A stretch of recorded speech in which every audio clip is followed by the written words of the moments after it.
The acrid smell of smoke had been drifting across the Hayes Ranch for 3 days now, carried by the restless August winds that swept down from the Bitterroot Mountains.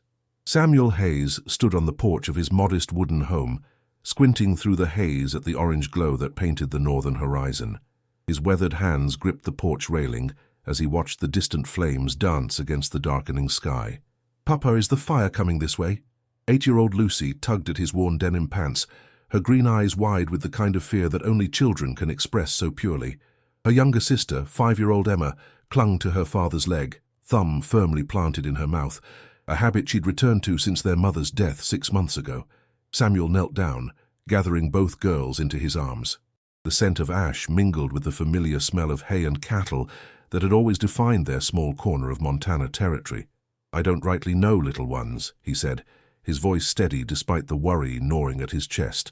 "But your papa's going to make sure nothing happens to you, that's a promise." The truth was, Samuel had been watching the fire's progress with growing alarm. What had started as a lightning strike in the timber country north of Missoula had grown into a monster that consumed everything in its path. The wind patterns had been unpredictable, and the late summer drought had turned the entire region into kindling. Several neighboring ranches had already evacuated, their owners driving their livestock south toward the safety of the valley floor. As the evening wore on, Samuel prepared for the worst-case scenario. He loaded their wagon with essential supplies: clothing, food, his late wife Margaret's jewelry box, and the family Bible. The 2 horses, Belle and Thunder, stamped nervously in their traces, sensing the tension that hung thick in the air. Samuel had built this ranch with his own hands over 8 years, clearing the land, raising the barn, and nurturing it into a modest but profitable operation. The thought of losing it all made his stomach clench with a familiar ache. "Mr. Hayes?" The voice of his nearest neighbor, Tom Mackenzie, cut through the smoky twilight. Tom rode up on his bay gelding, his face streaked with soot and exhaustion. "Fire jumped the creek about 2 miles north of here. She's moving fast, faster than anyone expected. You need to get those girls out of here now." Samuel's heart pounded as he looked back toward the house, where Lucy and Emma waited by the wagon. The glow on the horizon had grown brighter, and he could now make out individual flames licking at the tree line. "How much time do we have?" "Hour, maybe 2 if the wind shifts." Tom's horse pranced sideways, eager to be moving away from the approaching danger. "I'm heading to the Murphy place to warn them. Then we're all making for town. You should come with us." After Tom rode off, Samuel made his final preparations. He released the cattle from their pen, hoping they would have the sense to flee south. The chickens he loaded into crates and secured in the wagon bed. As he worked, the wind began to pick up, and with it came the sound he'd been dreading, the distant roar of flames consuming timber, growing closer with each passing minute. "Papa, I'm scared." Emma's voice was barely a whisper as he lifted her into the wagon seat. "I know, sweetheart, but we're going to be just fine." Samuel climbed up beside his daughters, taking the reins in his calloused hands.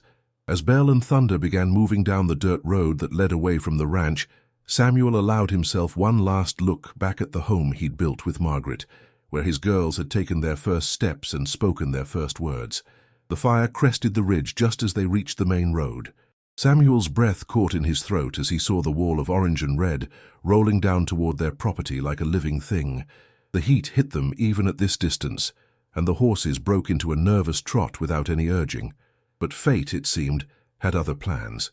Just as they reached the creek crossing that marked the halfway point to town, Thunder stumbled and went down hard, his leg caught in a hidden gopher hole. The horse's agonized whinny cut through the night air as Samuel realized with growing horror that they were stranded, with the fire bearing down on them and nowhere left to run. Chapter 2. The mountain man's shadow Thunder lay on his side in the shallow creek bed, his right foreleg bent at an unnatural angle. Samuel's heart sank as he examined the break. It was clean, but severe, the kind of injury that meant a death sentence for a horse on the frontier. Belle whinnied and pulled against her traces, sensing the approaching danger with animal instinct. "Papa, what's wrong with Thunder?" Lucy's voice cracked with emotion as she watched her father's face. Samuel looked up at the advancing wall of fire, now less than a mile away and moving fast. The heat was becoming oppressive, and burning embers drifted down like deadly snow. He made the hardest decision of his life. "Lucy, take Emma and get in the creek. Get down low in the water and cover your heads with the blanket." "What about you, Papa?" Emma clung to his shirt as he lifted her down from the wagon. "I'm going to unhitch Belle and see if she can carry all three of us." It was a desperate plan. Belle was a strong mare, but carrying 3 people while fleeing a wildfire was asking the impossible. Still, it was their only chance. As Samuel worked frantically to free Belle from the wagon traces, his hands shaking with urgency, he heard something that made him pause. Through the roar of the approaching flames and the rush of wind came the sound of hoofbeats. But these weren't the panicked gallops of fleeing animals. These were steady, purposeful, coming from the direction of the fire. Through the smoke and heat shimmer, a figure emerged on horseback. The man was tall and broad-shouldered, dressed in buckskin and fur, with long dark hair that hung past his shoulders. His horse was a massive black stallion that seemed unbothered by the surrounding chaos. Most striking of all were the man's eyes, pale blue, like chips of winter sky, set in a face that spoke of years spent under the open air. "You're going the wrong way, stranger," the man called out in a voice roughened by wind and weather. He surveyed the scene quickly. The broken-down wagon, the injured horse, the 2 small girls huddled in the creek bed. "Fire will be here in minutes." "My horse broke his leg," Samuel replied, his voice tight with desperation. "We can't outrun it." The stranger dismounted with fluid grace and approached Thunder. After a brief examination, he drew a long knife from his belt. "I'm sorry about your horse, but he's suffering." Before Samuel could protest, the blade found its mark, and Thunder's pain was ended with practiced mercy. "There's a cave system about half a mile upstream," the mountain man said, wiping his blade clean. "Natural breaks in the rock that the fire won't cross. It's your only chance." "I don't understand. Who are you?" "Name's Ezra Blackwood. I've been tracking this fire for days." His pale eyes fixed on Samuel with unsettling intensity. "Question is, what are you willing to give up to save your daughters?" Samuel felt a chill despite the approaching heat. "What do you mean?" "I can get you all to safety. I know these mountains like the back of my hand, know every cave and creek that offers protection. But nothing in this world comes free." Ezra's gaze shifted to Lucy and Emma, who watched from the creek with wide, frightened eyes. "What I want in return isn't money or cattle. It's something more personal." The sound of burning timber grew louder, and Samuel could see individual trees bursting into flame along the ridge. Sparks fell around them like rain, and Belle stamped nervously, ready to bolt. There was no time for negotiation, no time to ponder the stranger's cryptic words. "Whatever you want," Samuel said without hesitation. "Just save my girls." Ezra nodded once, as if he'd expected nothing less. "Remember those words." He whistled sharply, and his black stallion trotted over. "Can the mare carry both children?" "She's strong, but she'll have to be stronger." Ezra lifted Emma onto Belle's back, then Lucy behind her. "Hold tight to your sister, little one. We're going for a ride."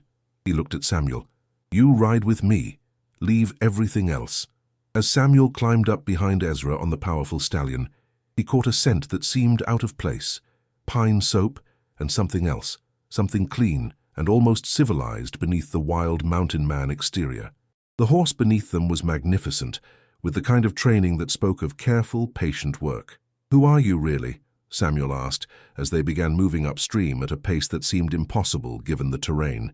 "Someone who understands what it means to lose everything," Ezra replied without turning around, "and someone who's learned that sometimes salvation comes with a price that can't be measured in gold." Behind them, the fire reached the creek crossing where their wagon had been. Samuel watched his possessions go up in flames. The family photographs, Margaret's quilts, the children's toys. Everything that had connected him to his old life was reduced to ash and memory. But his daughters were safe, riding ahead of them on Belle, and for now that was enough. The cave system Ezra led them to was a marvel, a series of interconnected chambers carved into the mountainside by centuries of water and wind. As they settled in to wait out the fire, Samuel found himself studying their savior more closely.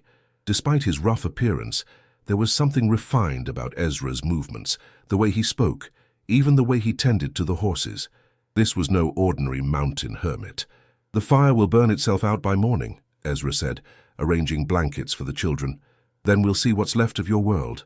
Samuel watched his daughters fall asleep against each other, exhausted by the day's terror. When he looked up, he found Ezra watching him with those unsettling, pale eyes. "Now," Ezra said quietly, "let's talk about that debt you owe me." Chapter 3. The Price of Salvation. The cave fell silent, except for the gentle breathing of the sleeping children and the distant rumble of the fire burning itself out against the rocky barriers. Samuel sat across from Ezra in the flickering light of a small fire the mountain man had built with practiced efficiency. The flames cast dancing shadows on the cave walls, making Ezra's weathered features appear almost otherworldly. "You said you wanted something personal," Samuel began, his voice barely above a whisper to avoid waking Lucy and Emma. "What exactly did you mean?" Ezra was quiet for a long moment, staring into the fire. When he finally spoke, his voice carried a weight that spoke of old pain. "I've been alone in these mountains for 7 years. 7 years since I lost everything that mattered to me." He looked up, meeting Samuel's eyes. "What I want is simple. I want you to stay." "Stay where?" "With me. You and your daughters." Ezra's words hung in the cave air like smoke. "I have a cabin up in the high country, built solid and warm. There's good hunting, a clear stream, and enough solitude to heal whatever wounds a man carries." Samuel felt his chest tighten. "You want us to just abandon civilization? Live as hermits? Your ranch is gone, Samuel. Even if the buildings survived, the land is scarred. It'll take years to recover if it ever does." Ezra poked at the fire with a stick, sending sparks spiraling upward. "What's waiting for you down in the valley? A job in someone else's business? Renting a room in town while you try to rebuild from nothing?" The truth of those words stung because Samuel had been thinking the same thing. Without the ranch, he had few options. His savings were modest, and with 2 young daughters to support, the road ahead looked bleak and uncertain. "But why?" Samuel pressed. "Why do you want us there? You don't even know us." Ezra was silent again, but this time Samuel waited. He sensed there was more to this strange man's story, something that explained the contradiction between his rough exterior and the gentleness he'd shown with the children. "I had a family once," Ezra finally said. "A wife named Sarah and a daughter about Lucy's age. We lived in Denver where I worked as a banker." He laughed, but there was no humor in it. "Hard to imagine now, I suppose, but I wore suits and carried a pocket watch and worried about interest rates instead of wildfire seasons." Samuel tried to picture this mountain man in banker's clothing and found it nearly impossible. What happened? Cholera outbreak in the summer of 1880. Took Sarah first, then little Catherine 3 days later. Ezra's voice became flat, emotionless. "I buried them in the Denver cemetery on a Tuesday morning, and by Friday I was riding into these mountains with nothing but what I could carry on horseback." The weight of that loss settled between them like a living thing. Samuel understood grief. Margaret's death had nearly broken him, but he couldn't imagine losing both wife and child so close together. "I'm sorry," Samuel said, and meant it. "I told myself I came up here to die," Ezra continued. "Figured the mountains would take me quick enough and I'd be with them again. But the mountains had other ideas. They taught me how to survive, how to read the weather and track game and find shelter. After a while, surviving became living, and living became empty." Ezra stood and walked to the cave mouth, where the night air still carried the acrid smell of smoke. "When I saw you today, saw those girls depending on you, it reminded me of something I thought I'd forgotten, what it feels like to have a purpose beyond just getting through another day." Samuel joined him at the cave entrance. In the distance they could see the fire's glow diminishing as it ran out of fuel. "You saved our lives today. I'm grateful for that. But asking us to disappear into the wilderness, that's not living, Ezra. That's just another kind of dying." "Is it?" Ezra turned to face him. "What kind of life can you give those girls in town? Working from dawn to dusk, just to afford a room above a saloon? Watching them grow up without land of their own, without the freedom to run and explore and become who they're meant to be?" The questions hit closer to home than Samuel wanted to admit. He had been wondering the same things during the long nights since Margaret's death. How could he raise daughters properly without land, without the kind of stability a ranch provided? "My cabin sits in a meadow that stays green most of the year," Ezra said, his voice taking on a different quality. "There's a garden plot where vegetables grow strong, and a workshop where a man could teach his daughters how to build things with their hands. The nearest neighbor is 20 miles away, but there's a trading post half a day's ride south where we could get supplies and news from the outside world." Samuel closed his eyes, trying to imagine such a place. It sounded like paradise, but paradise always came with a serpent. "What aren't you telling me?" he asked. Ezra smiled for the first time since Samuel had met him, and it transformed his entire face. You're a perceptive man. That's good. You'll need to be living up there. He paused. The winters are hard. Snowfall can trap you for weeks at a time, and there are challenges. Bears, mountain cats, weather that can kill you if you're not careful. And if something happens to you? If you get injured or sick, what then? Then you'd better learn fast how to take care of yourself and your family. Ezra's expression grew serious again. But I'd teach you everything I know. How to hunt and track, how to read the signs that tell you when a storm's coming, how to preserve meat and find medicine in the plants that grow wild. Behind them, Emma stirred in her sleep, making a small sound that tugged at Samuel's heart. Both men turned to look at the children, who slept peacefully despite everything they'd been through. They need stability, Samuel said quietly. They need other children to play with, teachers to learn from, a community to grow up in. They need a father who's present and strong and can provide for them, Ezra countered. They need to grow up knowing the value of hard work and self-reliance. Most of all, they need to heal from losing their mother, and that kind of healing doesn't happen in crowded places full of noise and strangers. Samuel felt the weight of the decision pressing down on him. Everything Ezra said made a certain kind of sense, but it also felt like running away from the world rather than facing it. I need time to think, he said finally. Of course, but not too much time. Ezra returned to his place by the fire. Fire season's not over yet, and winter comes early in the high country. If you're coming with me, we need to leave within the week. As Samuel settled down to try to get some sleep, his mind raced with possibilities and fears. Outside, the fire continued its retreat, leaving behind a landscape transformed. By morning, he would have to face what remained of his old life and decide whether to embrace an uncertain future in the wilderness with a man who was still largely a stranger.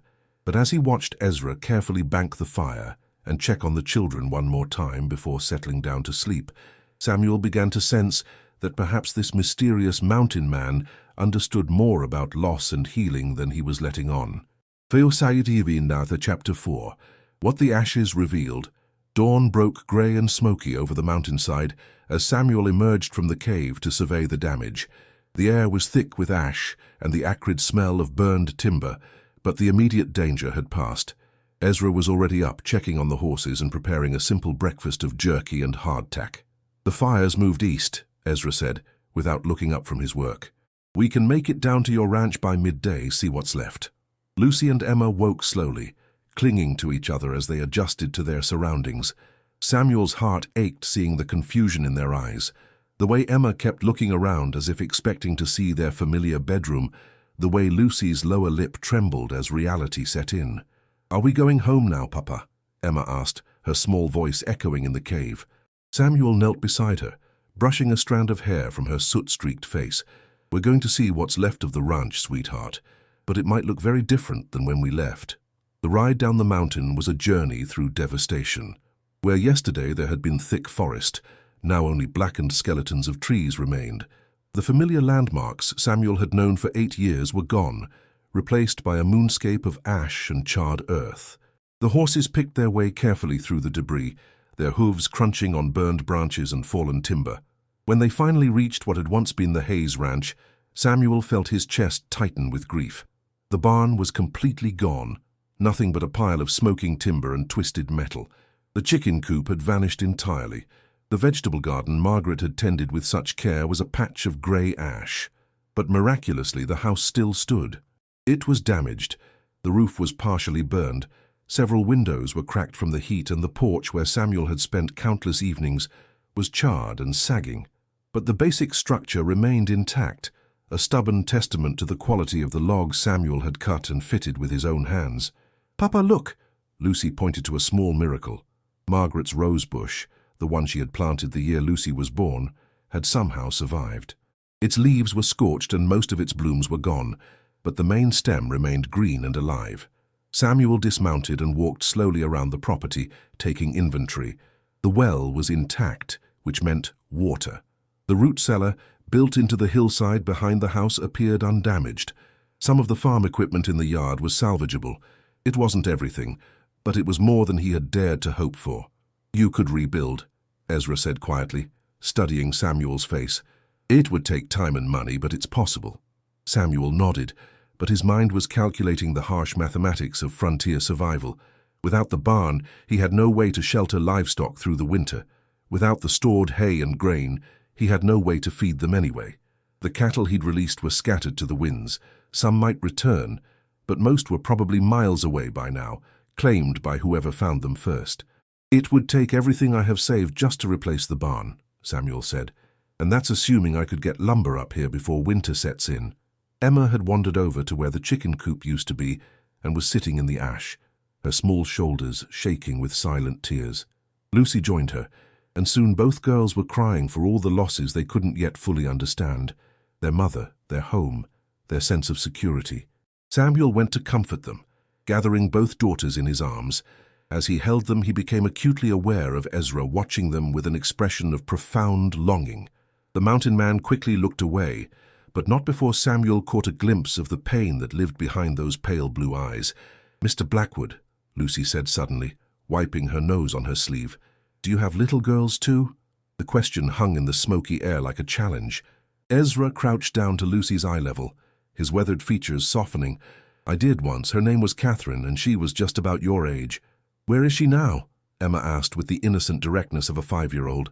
"She's with the angels," Ezra replied simply, "along with her mama." Lucy considered this with the solemnity that children sometimes possess. "That's why you're sad," she declared. "Mama told me that missing people makes your heart heavy." Samuel watched in amazement as Ezra's carefully constructed walls began to crack. The mountain man's eyes filled with tears. He quickly blinked away, but not before both girls noticed.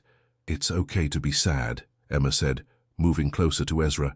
"Papa cries sometimes too when he thinks we're not looking." For a moment the four of them sat in the ashes of Samuel's former life, bound together by loss and the strange circumstances that had brought them together. Samuel found himself seeing Ezra not as the mysterious savior from the night before, but as a man carrying his own burden of grief and searching for his own path to healing.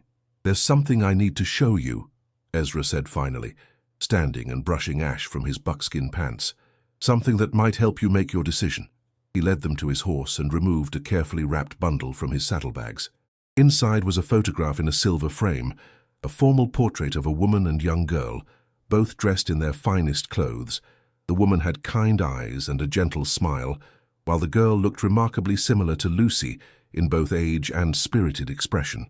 "Sarah and Catherine," Ezra said, his voice barely above a whisper, "taken just a month before they died." Samuel studied the photograph, seeing in it all the love and hope that had been lost. But he also saw something else. These had been educated, refined people. Sarah wore an elegant dress that spoke of means and position, and even young Catherine had the bearing of a child raised with advantages. "You gave up more than just a job when you came to the mountains," Samuel observed. "I gave up everything that reminded me of them. The house we shared, the social circles we moved in, the future we'd planned together." Ezra carefully rewrapped the photograph. "But now I'm wondering if I gave up too much, if maybe what they would have wanted was for me to find a way to honor their memory by helping another family, rather than just hiding from the world." Lucy tugged on Samuel's sleeve. "Papa, could we go see Mr. Blackwood's house in the mountains just to look?" Samuel met Ezra's eyes over his daughter's head. In them, he saw not just the lonely hermit who had saved them, but a man offering something that went beyond mere survival. Ezra was offering partnership, shared responsibility, and perhaps most importantly, a chance for all of them to heal together. "Just to look," Samuel agreed, "but we make no promises until we see what we'd be choosing." As they prepared to leave the ruins of the ranch, Samuel took one last look at Margaret's rosebush. Despite everything it had endured, it was already showing signs of new growth, tiny green shoots emerging from the scorched stem. Maybe, he thought, that was what healing looked like. Not the absence of scars, but the courage to grow again despite them. Chapter 5. The Heart's True Home. The journey to Ezra's mountain cabin took 2 days of steady climbing through terrain that grew more spectacular with each mile. They followed game trails and hidden passes that only someone with years of wilderness experience could navigate. Samuel found himself impressed not just by Ezra's knowledge of the land, but by his patience with the children during the difficult ascent. When Lucy's horse stumbled on loose shale, Ezra was immediately there to steady both mount and rider. When Emma grew tired and tearful, he produced stories about the wildlife they encountered, a family of deer at a creek crossing, an eagle circling overhead, chipmunks chattering in the pine trees. Gradually, Samuel began to see glimpses of the man Ezra had been before tragedy drove him into isolation. "There," Ezra said on the afternoon of the second day, pointing to a break in the trees ahead. "Home." The cabin sat in a natural meadow surrounded by towering pines and aspen trees that were just beginning to show their autumn colors. It was larger than Samuel had expected, a solid log structure with a stone chimney, covered porch, and several outbuildings. Smoke rose from the chimney, and flower boxes beneath the windows were filled with late-season blooms. "It's beautiful," Lucy breathed, and Samuel had to agree. The interior was even more surprising. The main room was spacious and well-appointed, with handcrafted furniture that spoke of considerable skill.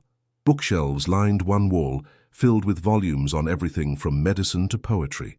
A stone fireplace dominated the far end, with comfortable chairs arranged before it. The kitchen was efficient and well-stocked, and Samuel could see evidence of careful meal preparation. "You built all this yourself?" Samuel asked, running his hand along the smooth surface of a dining table that would have been at home in any Denver mansion. "Had a lot of time on my hands," Ezra replied with a slight smile, "and I needed to keep busy to keep from going mad." He showed them through the rest of the cabin: 2 bedrooms upstairs, a workshop in one of the outbuildings, a root cellar stocked with preserved foods, and a small barn that housed Ezra's horse, along with room for several more animals. It was clear that despite his claims of simply surviving, Ezra had built himself a genuine homestead. "Where would we sleep?" Emma asked, her practical 5-year-old mind already working through the logistics. "I thought the girls could share the smaller bedroom upstairs," Ezra said, glancing at Samuel. "Your father could have the larger one, and I could move to the workshop. I've got a bed set up out there already." That evening, after a dinner of venison stew and fresh bread that Ezra had somehow managed to prepare during their absence, the children played on the porch while the 2 men talked. The mountain air was crisp and clean, filled with the scent of pine and the distant sound of a creek running through the meadow. "This isn't what I expected," Samuel admitted, watching Lucy and Emma chase fireflies in the gathering dusk. "When you talked about living in the wilderness, I pictured something much more primitive. I may have let civilization behind, but I didn't abandon all its comforts," Ezra replied. "A man can live simply without living poorly." "And the books, the furniture? You carried all that up here?" Ezra was quiet for a moment. "Some of it I had shipped to the trading post and hauled up piece by piece. Some I made myself. The books," he gestured toward the main room, "those belonged to Sarah. She was a teacher before we married, loved learning. I couldn't bring myself to leave them behind." Samuel began to understand the depth of Ezra's isolation. This wasn't just a cabin in the mountains. It was a shrine to a lost life, carefully preserved and maintained by a man who couldn't let go of his grief. "What happens in winter?" Samuel asked. "Really? Snow comes early, usually by October, and stays until April. We'd be snowed in for weeks at a time, dependent entirely on what we've stored and what we can hunt." Ezra's expression grew serious. "It's not easy, Samuel. There would be days when cabin fever sets in, when the walls feel like they're closing in. The girls would miss other children, miss the bustle of town life. But they'd be safe as anyone can be in this world. And they'd learn things most children never get the chance to learn: how to read the weather, how to track animals, how to find their way by the stars. They'd grow up strong and self-reliant." Samuel watched his daughters, noting how their laughter seemed freer here than it had been since Margaret's death. The constant worry that had shadowed their faces was gone, replaced by the natural curiosity of children exploring a new place. "There's something else," Ezra said quietly. "Something I haven't told you about my reasons for asking you to stay." Samuel turned to face him, sensing the importance of what was coming. "I lied when I said I wanted companionship. That was only part of it." Ezra's pale eyes reflected the last light of day. "The truth is I'm dying, Samuel. Cancer, according to the doctor I saw in Missoula last spring. Maybe a year, maybe 2 if I'm lucky." The words hit Samuel like a physical blow. "What? I didn't want to face it alone. Didn't want to die up here and have no one find my body until spring." Ezra's voice remained steady, matter-of-fact. "But more than that, I wanted this place to continue. I wanted someone to care for it, to make it live again instead of just serving as a monument to the dead." Samuel felt the ground shifting beneath him. Everything about Ezra's offer suddenly took on new meaning. "You want us to inherit this place?" I want you to make it yours. The cabin, the land, I've got the deed, bought it legal from the territorial government. It could belong to your daughters. Give them security for the rest of their lives. And in return, help me face what's coming with dignity. Let me teach the girls what I know. Let me feel useful again." Ezra's voice cracked slightly. "Let me pretend, for whatever time I have left, that I'm part of a family again." Samuel stared out at the meadow, his mind reeling. The offer was both generous and heartbreaking, a dying man's desperate attempt to find meaning in his final months. "Papa!" Lucy called from the porch steps. "Look how many fireflies there are. It's like the whole meadow is full of stars." Samuel looked at his daughters' faces, radiant with wonder in the firefly light, and felt something shift in his chest. They looked happier than they had in months, more alive than they'd been since losing their mother. And Ezra, despite his revelations about his illness, seemed more at peace than the haunted man who had saved them from the fire. "How long do I have to decide?" Samuel asked. "Take all the time you need. But winter supplies need to be laid in soon, and if you're going to make the trading post run before the snows come—" "We'll stay until spring," Samuel said suddenly, surprising himself with the certainty in his voice. "We'll help you through the winter, and then we'll see what spring brings." Ezra nodded, understanding that this was not a permanent commitment, but a recognition of mutual need. "That's more than I had any right to hope for." As the night deepened and they called the children inside, Samuel felt a strange sense of rightness about the decision. Maybe it wasn't the life he had planned, but perhaps it was the life his family needed. In helping Ezra face his final chapter, maybe they would all find a way to begin their own new story. The last thing Samuel saw before sleep took him was the photograph of Sarah and Catherine that Ezra had placed on the mantelpiece. But instead of sadness, he felt something like gratitude. These mountains had claimed one family through tragedy, but perhaps they could nurture another through love. Outside, the mountain night settled over the cabin like a blessing, and in the distance, wolves called to each other across the peaks, wild and free and unafraid of whatever tomorrow might bring.